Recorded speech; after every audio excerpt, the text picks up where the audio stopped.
तो तीन दो बुन चीदा चेत जहाँ दो संताली ते जहाँ दो महा रिया लिखा को जेमन बांग्ला ते बार रिया लिखा तो उनका की जहाँ दो याय महा रिया ᱧᱩᱛᱩᱢ को चेत चेत को कना उना को तीन बुन चीदा है तो इन मेना उना साथ-साथे आपे होपे मेना है आलो पे सुजी तिगु पे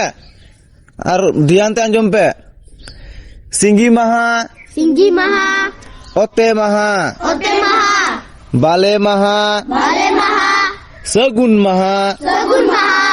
सर्दी महा जरूम महा